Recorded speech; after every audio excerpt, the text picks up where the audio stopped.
Super league Kerala രണ്ടാം മത്സരത്തിൽ ആവേശകരമായ ജയം മലപ്പുറം എഫ്സിക്ക് പയ്യനാട് സ്റ്റേഡിയത്തിൽ മഞ്ചേരി സ്റ്റേഡിയത്തിൽ കാണികളെ ആരാധകരുടെ ആവേശം കെടുത്തിയില്ല. തുടക്കം മുതൽ ഇരു ടീമുകളും നിരവധി ഗോളവസരങ്ങൾ ഉണ്ടാക്കി. രണ്ട് ടീമിന്റെയും ഗോൾ കീപ്പർമാരാണ് ഒരുപക്ഷെ കൂടുതൽ വല ചലിക്കാതിരിക്കാൻ കാരണമായി പ്രവർത്തിച്ച താരങ്ങൾ. എനിക്കൊപ്പം ഹരി ഗോവിന്ദും ഒപ്പം ഫസീഹും എന്നോടൊപ്പം ചേരുകയാണ്. അതും ഹരി, ഇന്നത്തെ മത്സരത്തെ നമ്മൾ വിലയിരുത്തുമ്പോൾ ഇന്നലത്തെ മത്സരത്തെ അപേക്ഷിച്ച് രണ്ട് ടീമുകളും കൂടുതൽ ഒരു ആക്രമണ ഫുട്ബോളിന്റെ സ്വഭാവം നമ്മൾ കണ്ടു. പക്ഷെ അപ്പോഴും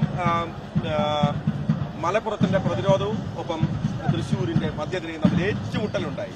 അവസാന നിമിഷമാണ് ഗോൾ വീണതെങ്കിൽ പോലും തീർച്ചയായും നെക്ക് ടു നെക്ക് ഫൈറ്റ് തന്നെ എന്ന് പറയേണ്ടി വരും. നമുക്ക് ഇന്നലത്തെ മത്സരം അല്പം ഒരു പതിഞ്ഞ താളത്തിലായിരുന്നെങ്കിൽ ഇന്നൊരു അല്പം ഹൈ പേസിലുള്ള ഒരു മത്സരം തന്നെയായിരുന്നു. നമുക്കറിയാം കാണികളുടെ ഒരു ആവേശം കൂടി ഈ മത്സരത്തിലേക്ക് വന്നിട്ടുണ്ട്. അതുകൊണ്ട് തന്നെ ഗോൾ അടിക്കാനുള്ള എല്ലാ ശ്രമങ്ങളും രണ്ട് ടീമുകളും നടത്തിയിട്ടുണ്ട്.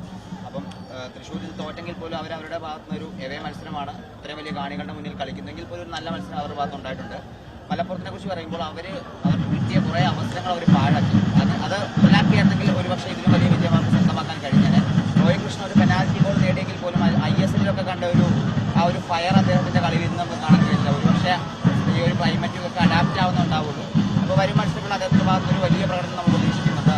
എടുത്തു പറയേണ്ടത് വിങ് ബാക്ക്, നമ്മുടെ മലപ്പുറം എഫ്സിയുടെ റൈറ്റ് വിങ് ബാക്ക് കളിച്ച് ജിതിൻ എന്ന് പറഞ്ഞൊരു പ്ലെയർ, അണ്ടർ-23 താരം. അദ്ദേഹത്തിന്റെ ഒരു കോൺട്രിബ്യൂഷൻ ഇന്നത്തെ മത്സരത്തിൽ അണ്ടർ-23 താരമാണ്. പക്ഷെ അദ്ദേഹത്തിന്റെ ഒരു മെച്യൂരിറ്റി, ആ ഗെയിമിന്റെ മെച്യൂരിറ്റി കണ്ടു കഴിഞ്ഞാൽ നമുക്ക് തോന്നും നല്ല എക്സ്പീരിയൻസ് ഉള്ള ഒരു പ്ലെയർ ആണെന്ന് തോന്നും. അതുപോലെ മനോഹരമായി അദ്ദേഹം കളിച്ചിട്ടുണ്ട്. അപ്പോൾ ആ ഒരു പ്ലെയറിന്റെ ശരിക്കും എനിക്ക് തോന്നുന്നു ഇന്നത്തെ മാൻ ഓഫ് ദ മാച്ച് അദ്ദേഹമാണ് അർപ്പിച്ചിരുന്നതെന്ന് തോന്നുന്നു. അത്രയും മനോഹരമായി കളിച്ചിട്ടുണ്ട്. കാരണം തൃശ്ശൂർ എഫ്സിയുടെ ഈ വിങ്ങിൽ കൂടെ വന്ന എല്ലാ അറ്റാക്കുകളും അദ്ദേഹം നിഷ്പ്രഭമാക്കി കളിച്ചിട്ടുണ്ട്. അപ്പോൾ ആ ഒരു പ്ലെയർ ഈ ഒരു സീസണിൽ അല്ലെങ്കിൽ ഈ ടൂർണമെന്റിൽ ഏറ്റവും നിർണായകമായ ഒരു പ്ലെയർ ആവാൻ സാധ്യതയുണ്ടെന്നാണ് തോന്നുന്നത്. പിന്നെ നേരത്തെ പറഞ്ഞ പോലെ തന്നെ മധ്യനിര, രണ്ട് ടീമിന്റെ മധ്യനിരയിൽ അത്ര ഒരു കോമ്പിനേഷൻ വന്നിട്ടില്ല. പക്ഷേ എനിക്ക് തോന്നുന്നത് കുറച്ച് മത്സരങ്ങൾ അടുപ്പിച്ച് കളിച്ചു കഴിയുമ്പോഴത്തേക്ക് ശരിയാവായിരിക്കും. കാരണം ISL കളിച്ച ലെനി റോഡ്രിഗസിനെ പോലുള്ള താരങ്ങൾ തൃശ്ശൂരിന്റെ നിരയിലുണ്ട്. അപ്പോൾ അദ്ദേഹമൊക്കെ ഭയങ്കര ടാലന്റഡ് ആയിട്ടുള്ള പ്ലെയറാണ്. നമ്മൾ കണ്ടിട്ടുള്ളതാണ് അവരുടെ കളിയൊക്കെ.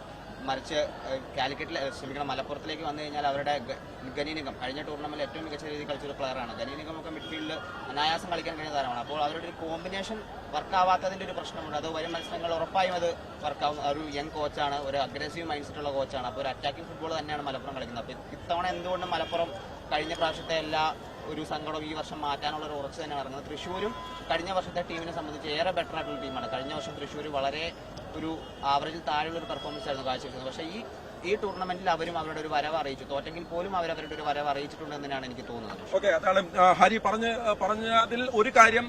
കോച്ച് മിഗ്വൽ കോറലിന്റെ ഇന്നത്തെ ഗ്രൗണ്ടിലെ അദ്ദേഹത്തിന്റെ കാഴ്ചകൾ നമ്മൾ കണ്ടു. വളരെ വെപ്രാളം ഉണ്ടായിരുന്നല്ലോ ഫസി.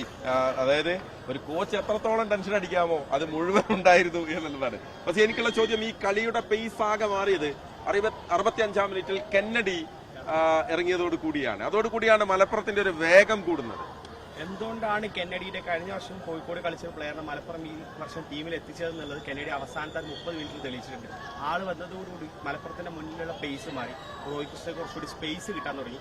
അതിനുശേഷമാണ് റോയ് കൃഷ്ണ പോലും കാര്യമായി ഗോളുകൾ തൊടുന്നത്. ആ ഗോൾ വന്നത് പോലും കെന്നഡി ഉണ്ടാക്കിയെടുത്ത് കോർണറിന്റെ ഭാഗമായിട്ട് വന്നൊരു ബിൽഡപ്പിൽ നിന്നാണ്. അപ്പോൾ ആള് വന്നതോടുകൂടിയാണ് മൊത്തത്തിൽ മത്സരത്തിന്റെ പേസ് മാറുന്നത്. തുടക്കം മുതലേ ഈ ഒരു ടീം അറ്റാക്ക് ചെയ്ത് കളിച്ചെങ്കിലും ഒരു ഭയങ്കര മൈൻഡ് സെറ്റോട് ഒരു ഫിയേഴ്സി ആയിട്ടുള്ള പേസ് ക്രിയേറ്റ് ചെയ്യപ്പെട്ടത് അവസാനത്തെ 30 മിനിറ്റാണ്. ആ 30 മിനിറ്റിലുള്ള അഡ്വാൻറ്റേജ് മലപ്പുറം യൂസ് ചെയ്യുകയും ചെയ്തു. അതൊരു ഗോൾ കൺവേർട്ട് ചെയ്തു.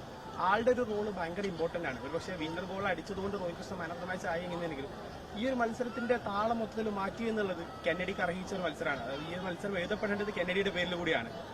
ഓക്കെ, അപ്പോൾ അതാണ് കെന്നഡി വന്നതോടുകൂടി അതിന്റെ പേസ് കൂടുന്നു, പന്ത് മുന്നിലേക്ക് എത്തുന്നു. റോയ് കൃഷ്ണ ഉൾപ്പെടെയുള്ള താരങ്ങൾ വളരെ അഗ്രസീവായി കളിക്കുന്നു.